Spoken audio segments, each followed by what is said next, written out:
Shalom, senang sekali menjumpai Anda semua pada hari ini. Tema kita tahun ini adalah berbuah dan bermultiplikasi.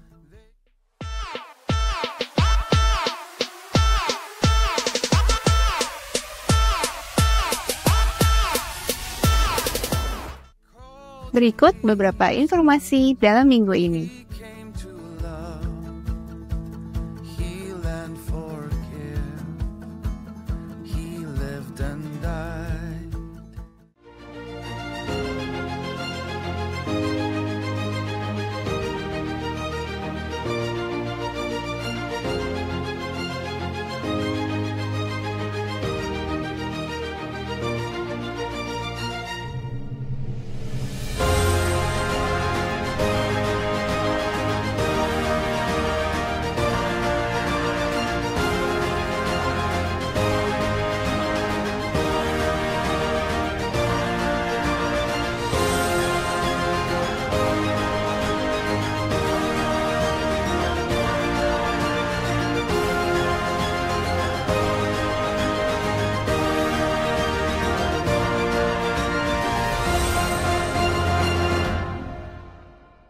Penyerahan anak akan dilaksanakan pada hari Minggu 4 Februari 2024 dalam ibadah Youth Pro pukul 11 pagi.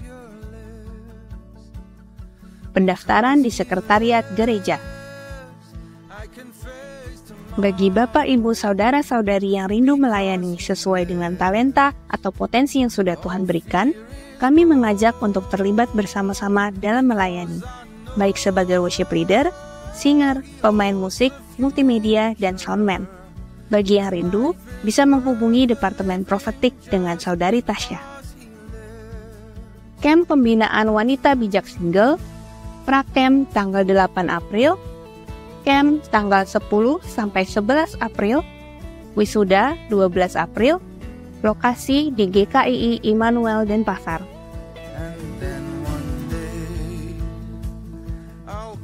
Biaya pendaftaran Rp300.000. Dapat menghubungi Saudari Wiwin. Pendaftaran paling lambat 31 Maret 2024.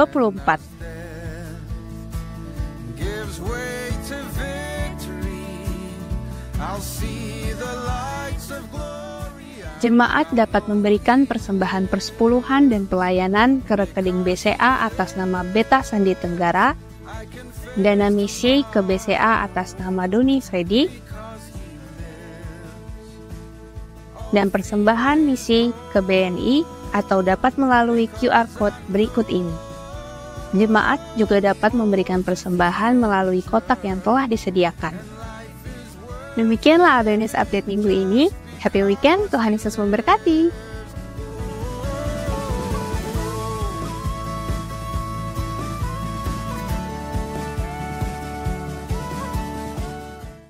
Shalom Bapak, Ibu, Saudara-saudari yang dikasihi oleh Tuhan Yesus, bagaimana kabarnya?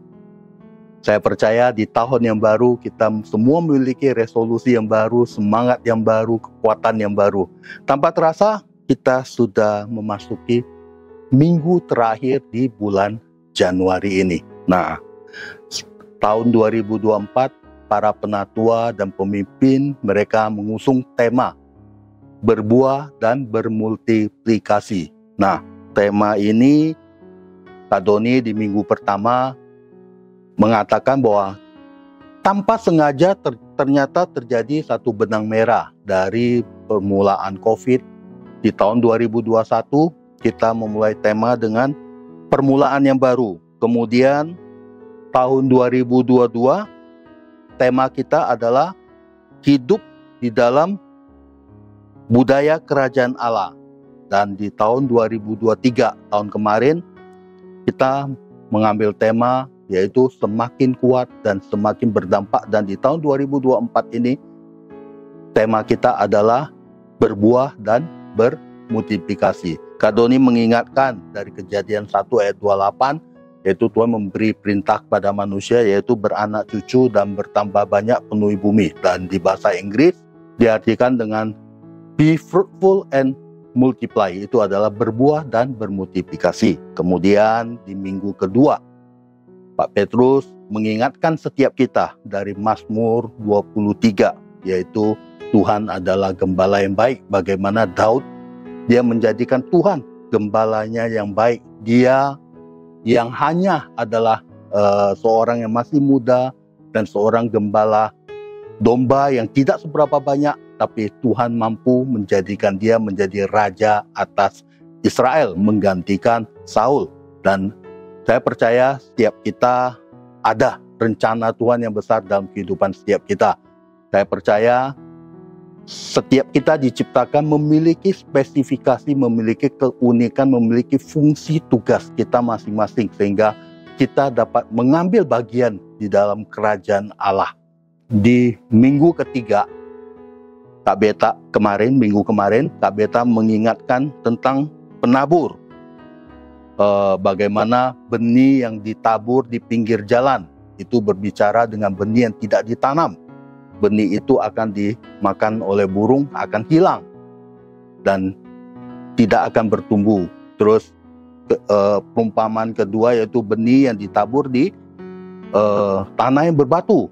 Benih itu diterima dengan gembira, tapi yang terjadi adalah benih itu tidak berakar, dan kalau ada panas matahari atau terik matahari, tanaman itu akan mati. Terus yang ketiga yaitu benih yang ditaburkan di tanah yang bersemak belukar. Semak belukar berbicara tentang kekhawatiran hidup, kenikmatan hidup, dan itu menghimpit pertumbuhan daripada benih ini, dan benih itu juga tidak akan bertumbuh dan benih itu akan mati. Dan yang terakhir adalah benih yang ditanam di tanah yang baik. Nah, benih itu akan bertumbuh, akan berbuah 30 kali lipat, 60 kali lipat, dan 100 kali lipat. Nah, minggu ini izinkan saya men-sharekan, membagikan apa yang saya alami. Seperti Kak Beta bilang, untuk berbuah, bermultiplikasi itu butuh proses. Yaitu harus ditanam, harus berakar, harus bertumbuh, dan akan berbuah dan bermultiplikasi. Nah, hari ini saya akan share apa yang menjadi pengalaman saya pribadi di dalam proses tertanam, di dalam proses berakar, di dalam proses saya bertumbuh, dan di dalam proses bagaimana saya berbuah dan bermultiplikasi. Baik, pertama yaitu tertanam. Di dalam tertanam saya mengambil ayat yaitu Ibrani 10 ayat 25 yang bunyinya adalah, janganlah kita menjauhkan diri dari pertemuan-pertemuan ibadah kita seperti yang dibiasakan oleh beberapa orang. Tetapi marilah kita saling menasehati dan semakin giat melakukannya menjelang hari Tuhan yang mendekat. Jadi ayat ini berkata jangan menjauhkan diri dari pertemuan-pertemuan ibadah. Nah, apa yang saya alamin ialah pada tahun 2004 waktu saya bertobat, saya menerima Yesus sebagai Tuhan dan juru selamat saya secara pribadi.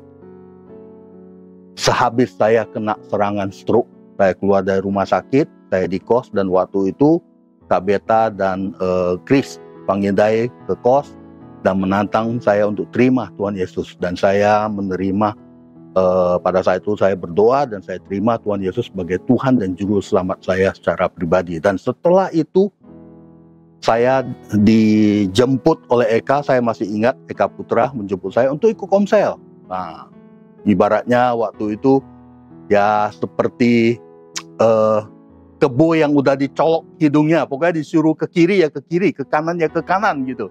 Nah, saya diajak ikut komsel, oke, saya ikut komsel. Terus hari Minggu ibadah, saya ingat ibadah saya setelah itu ada SPK, diajak juga, ayo ikut SPK. Nah, saya ingat benar SPK waktu itu saya bertobat itu sekitar di akhir tahun, bulan 10-an. Jadi SPK waktu itu adalah pelajaran yang mengenai keuangan, kalau nggak salah waktu itu. Pelajaran mengenai keuangan, saya ingat. Jadi pertama kali saya ikut kelas bukan kelas selamat. Jadi udah di kelas Kristus. Jadi masuk aja dulu, ikut aja dulu pokoknya. Ya, pelajaran keuangan. Tapi ya saya percaya tidak ada yang kebetulan.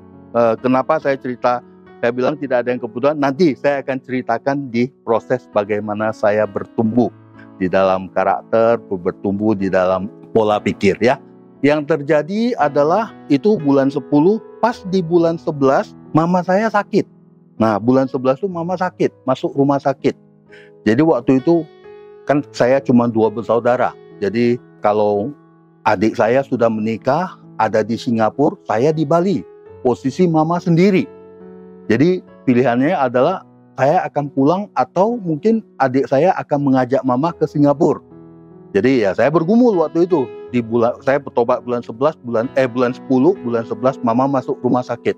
Waktu itu saya bergumul. Waduh, masih belum selesai nih. Saya baru terima Tuhan Yesus, belum dibaptis, belum apa. Jadi saya pikir, wah ini masih belum nih. Nah, saya berdoa, ternyata Tuhan jawab. Waktu itu adik ke Medan untuk ajak mama ke Singapura dan mama mau. Wah, puji Tuhan, berarti saya bisa meneruskan prosesnya yang di sini gitu ya. Jadi saya ulang lagi waktu awal tahun, ulang lagi yang kelas selamatnya, kemudian saya memberikan diri dibaptis. Jadi saya mengambil komitmen tertanam karena saya bertobatnya di gereja Abba Love Bali ya. Saya mengambil komitmen untuk tertanam di dalam gereja lokal, yaitu gereja lokal Abba Love Bali. Dan kemudian saya tertanam di dalam komsel, yaitu waktu itu masih di komselnya almarhum Kak Hardi Mercubuwono. Dan setelah itu saya ya waktu itu tidak ada namanya, belum namanya mentoring, mungkin pemuritan ya.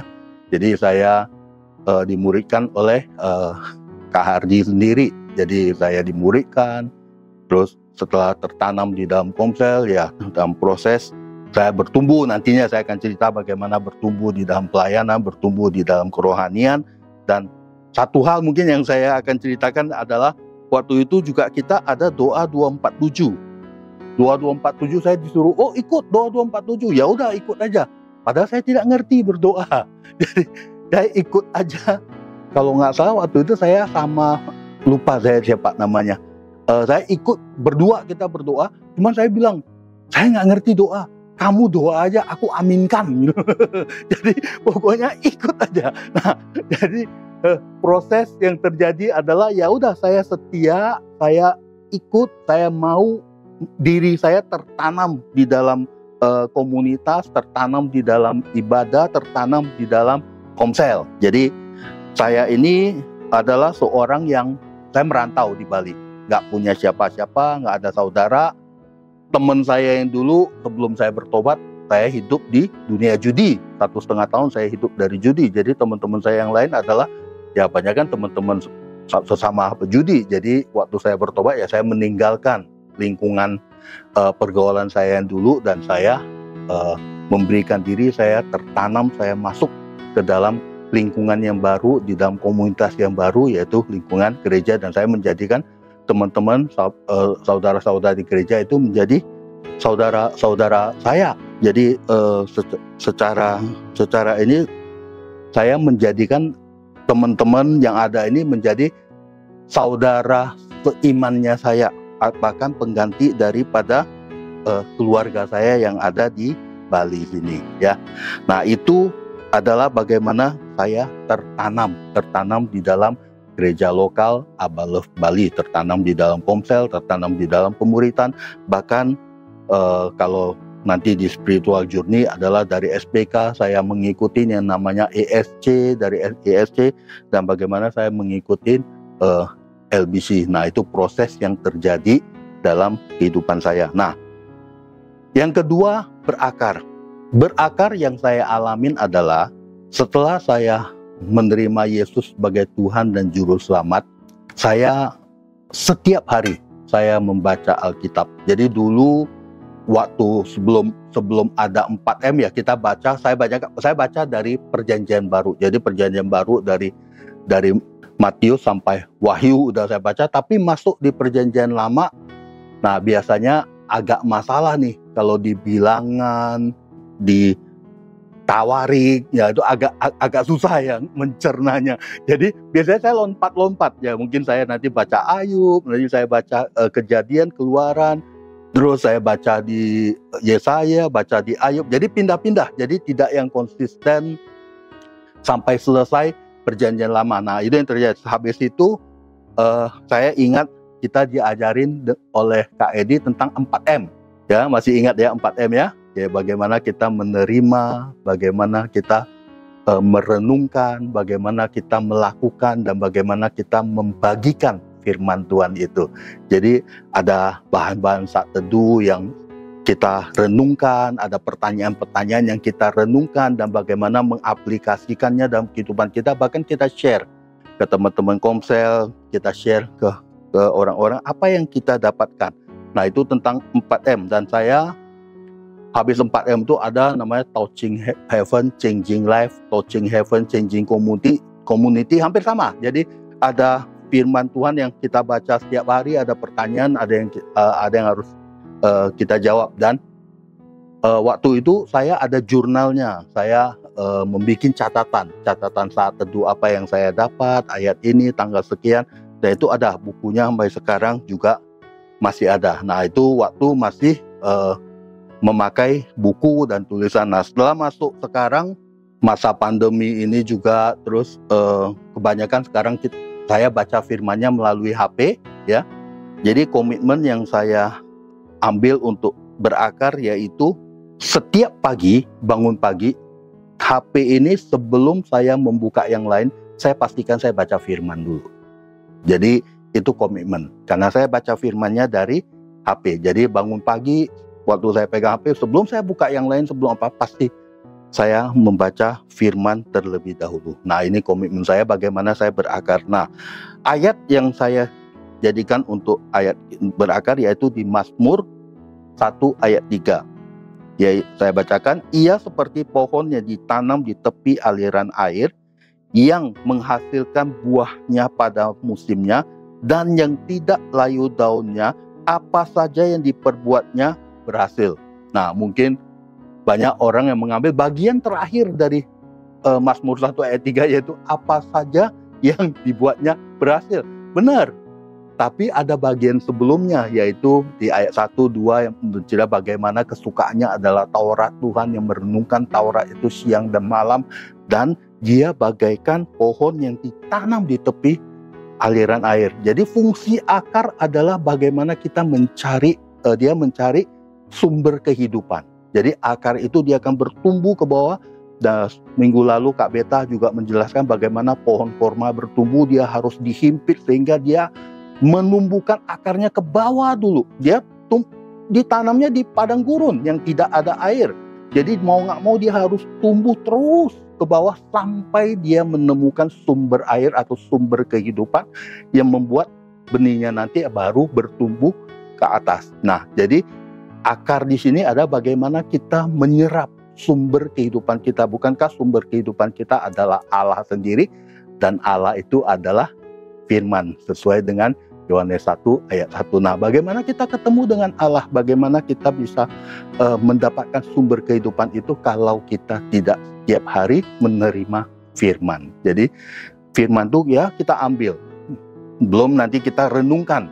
Nah, di situ nanti Roh Kudus yang akan menyingkapkan, yang akan membukakan apa rahasia-rahasia yang tersimpan, tersirat di dalam firman Tuhan, yang akan membuat kita bisa bertahan menghadapi hari-hari dalam kehidupan kita. Nah, kita harus berakar, kita harus benar-benar menyerap sumber atau intisari daripada sumber hidup kita, yaitu firman Tuhan itu sendiri ya. Jadi yang saya bisa sharekan yaitu bagaimana saya dari bertobat dari 20 tahun yang lalu, 2004 mulai kita udah diajarin tentang 4M, dan kita setia, saya setia dengan proses itu. Terus 7 tahun terakhir ini kita katam Abah, bagaimana kita dalam 1 tahun kita membaca Alkitab dari perjanjian lama sampai perjanjian baru akhir, sampai dari kejadian sampai Wahyu. Itu walaupun mungkin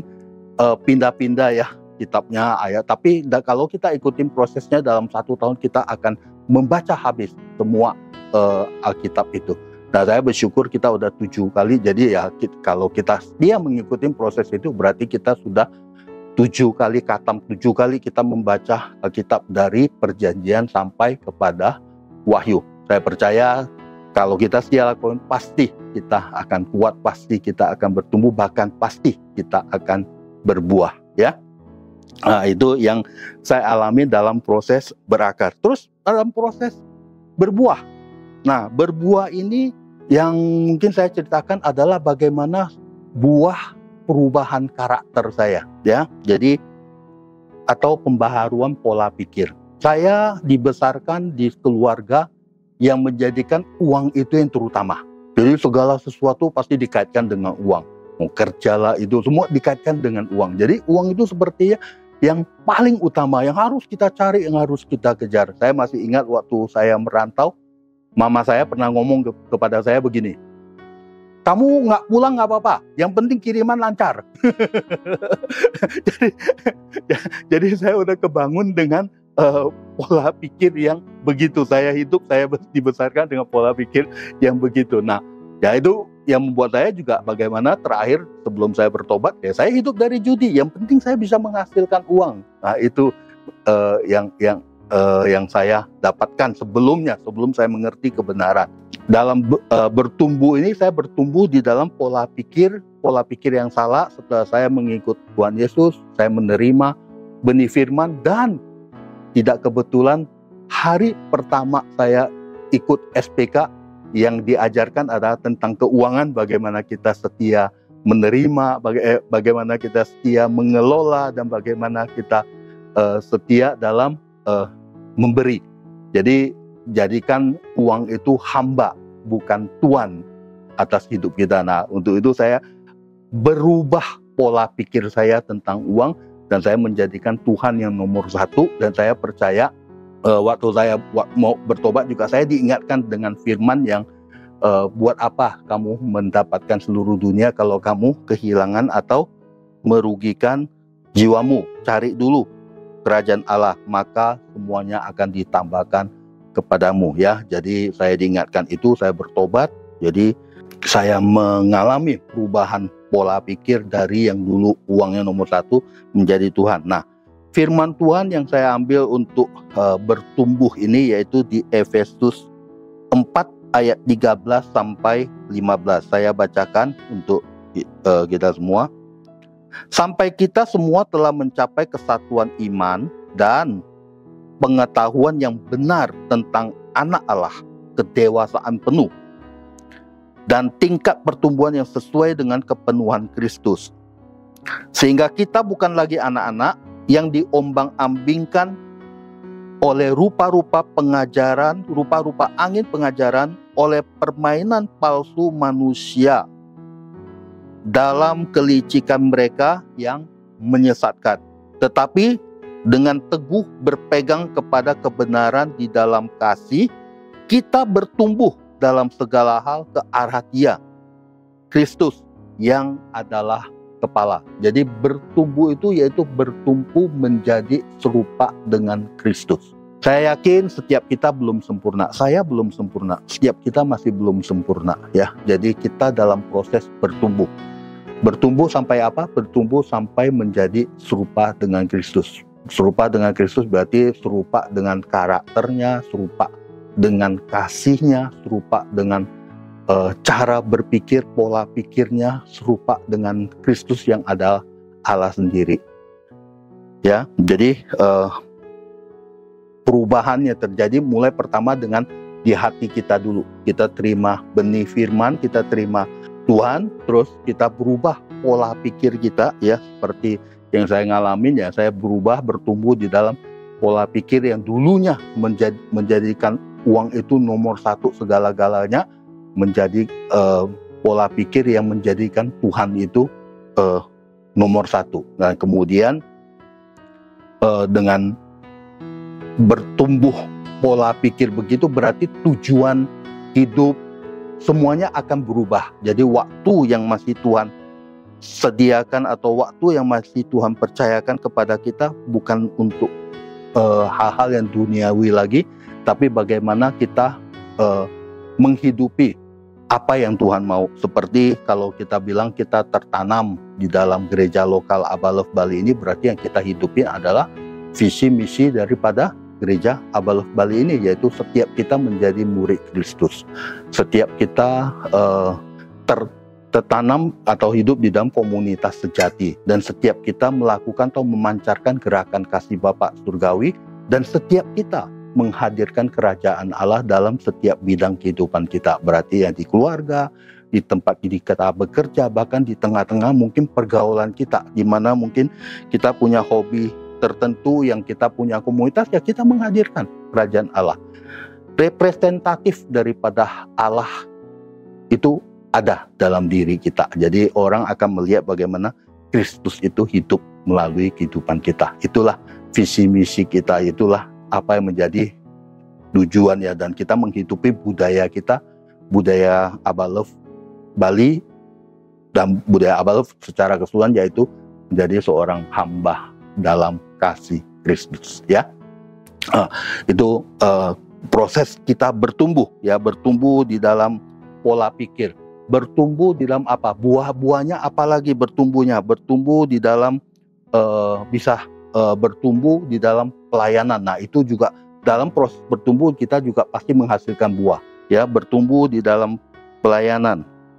Kalau pelayanan ya kita, bagaimana saya dipercaya waktu itu tertanam di Komselnya Hardy, kemudian dipercaya menjadi PKS, dan bagaimana dari PKS yang single khususnya waktu itu, yang single, terus dipercaya untuk mendampingi teman-teman pelajar. Jadi ya proses terus bertumbuh di dalam pelayanan, bertumbuh di dalam pekerjaan ya, dalam pekerjaan, yaitu bagaimana saya setiap pagi di tempat saya bekerja kita ada doa bersama, bahkan sekarang kita membagikan firman, dan juga kita akan ada doa setiap pagi sebelum kita mulai bekerja. Itu sebagai bukti bahwa kita menghadirkan Allah, sebagai bukti juga bahwa apapun yang kita capai saat ini semua karena kasih karunia dan anugerahnya Allah, bukan kekuatan kita sendiri. Nah, itu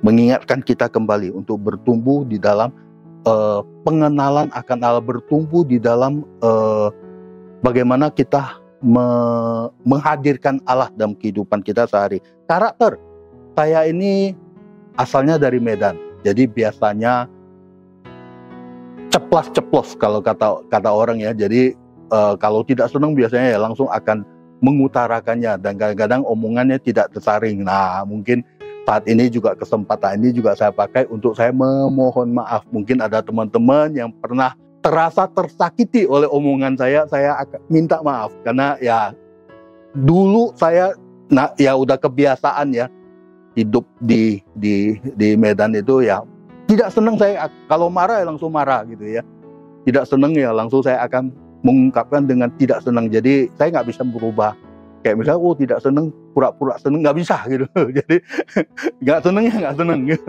Nah, saya kesempatan ini saya pakai juga untuk meminta maaf kalau mungkin ada teman-teman yang pernah tersinggung, teman-teman yang mungkin ini. Nah, itu karakter saya dulu. Nah, saya tapi berubah. Saya berubah, proses dengan bertambahnya usia, bertambah dengan pengenal, saya semakin bisa lebih menguasai amarah saya. Walaupun masih tetap bisa marah. Bukan sempurna, tidak, belum sempurna, masih bisa jatuh di dalam kemarahan. Tapi ya kita belajar. Saya belajar untuk semakin hari semakin bertumbuh, semakin hari semakin diproses, semakin diingatkan lagi untuk saya merubah karakter saya. Ya, Tuhan Yesus juga pernah, bukan saya membela dia, Tuhan Yesus juga pernah marah. Tapi bukan itu tujuannya. Tapi poinnya adalah dulu marah yang lebih ke ego, tapi sekarang marah yang mungkin lebih kepada kalau kita melihat sesuatu yang tidak benar, ya kita biasanya akan marah gitu ya. Jadi bukan karena ego lagi marahnya. Nah, itu saya bergumul juga untuk bertumbuh di karakter tersebut. Oke, nah itu adalah proses bagaimana saya bertumbuh. Nah, yang terakhir adalah bagaimana berbuah. Nah, kalau kita melakukan tadi proses kita tertanam di dalam, kita bilang tertanam dalam gereja Abba Love Bali, kita setia mengikuti proses kita berakar, setiap hari kita ketemu dengan firman, setiap hari kita merenungkan, bahkan kita melakukan firman itu, otomatis saya yakin kita pasti bertumbuh di dalam karakter, bertumbuh di dalam mungkin di dalam pelayanan kita bertumbuh di dalam pola pikir kita. Dulu yang kita pikirkan adalah hal duniawi, sekarang kita lebih berpikir kepada hal kerajaan Allah. Dan kalau kita melakukan proses itu, saya yakin kita pasti berbuah. Ibarat kalau kita nanam anggur, kan tidak perlu pohon anggur itu ngeden ya katanya untuk menghasilkan buah anggur. Secara otomatis kalau dia dipupuk dengan baik, tanahnya baik, lingkungannya baik, memungkinkan dia bertumbuh, nah dia pasti akan berbuah. Nah, buah yang dihasilkan, kita akan bagikan buah itu buah pertobatan. Bagaimana ya? Tadi saya pertobatan di dalam pola pikir, pertobatan di mana dulu saya ada seorang yang judi, sekarang saya menjadi bekerja, bertobat dari dulu saya pernah bawa kabur uangnya orang, sekarang saya ya bekerja dan bahkan saya belajar untuk menjadi berkat ya. Terus buah pelayanan seperti yang tadi saya ceritakan, bagaimana saya belajar untuk melayani. Jadi pertama tertanam di Komsel, terus waktu kita bermultiplikasi Komsel, saya dipercaya untuk menjadi tim PKS teman-teman yang single, terus saya mendampingin teman-teman yang pelajar di daerah Sanur. Nah waktu itu saya masih ingat kita ibadahnya masih di Gedung Selera Dewata dulu, dan ibadahnya sekali dan semua campur jadi satu. Jadi waktu kita pegang Komsel itu masih ada Komsel mahasiswa, ada Komsel pelajar, ada Kak Tony, ada Kak Jeffrey, Kak Teddy ya, mereka megang Komsel mahasiswa, pelajar. Terus kita sering gabung, ketemu, kita bikin Komsel gabungan sampai terakhir ada ibadah break. Jadi ibadah break yang sekarang adalah yang menjadi cikal bakal daripada ibadah youth teens. Jadi bagaimana saya tumbuh di dalam pelayanan, mengikuti SPK, ESC, terlibat di dalam ESC bukan hanya sebagai peserta, tapi kepala regu, diundang sebagai kepala regu, terus ya terlibat di dalam tim. Terus bagaimana ada LBC, saya juga ikut di dalam LBC. Ya terus proses bertumbuh, spiritual journey kita. Kita bertumbuh ya, berbuah, buah pelayanan saya melayanin juga. Saya pernah melayani di doa juga, ya pernah melayani di area setelah almarhum Kak Hardi meninggal, saya membantu di Dewasa Muda. Jadi ya apa yang bisa saya kerjakan, saya kerjakan. Saya percaya setiap kita pasti Tuhan kasih talenta, ya. Nah kita pakai talenta itu untuk kita melakukan. Nah pelayanan itu bukan cuma di gereja sebetulnya. Hidup kita itu adalah pelayanan. Ya, bagaimana misalnya di tempat saya bekerja, kita ada firman, kita ada doa, bagaimana saya membina, mengingatkan teman-teman yang kerja untuk mereka hidup di dalam kebenaran. Nah, itu adalah bagian dari pelayanan. Nah, kalau di gereja, kalau saya secara pribadi, saya mengatakan itu adalah pekerjaan rumah tangga yang harus kita kerjakan. Misalnya, kita lihat di rumah kotor, kita ada sapu, ya udah kita sapu, kita bersihkan, ya toh. Nah kayak di gereja kita tahu kita bisa main musik misalnya, ya ada kurangan pemain musik, ya kita kasih diri kita untuk kita terlibat dalam pelayanan profetik apa saja, bahkan bisa dengan dana kita, ya kita diberkati, kita menjadi berkat, dan dengan doanya kita, ya itu juga termasuk bagian dari pelayanan. Dan buah itu ya terakhir yaitu buah jiwa-jiwa, bagaimana kita memultiplikasi. Hal sederhana yang bisa kita lakukan yaitu kita mulai memuridkan. Jadi kalau kita bilang setiap kita di sini kita menjadi murid Kristus, berarti kita pasti akan dimuridkan, ya. Di dalam Komsel kita pasti akan dimuridkan, ada bapak rohani atau ada mentor kita sekarang, dan sekarang bagaimana kita mencari mentinya kita, bagaimana kita memuridkan.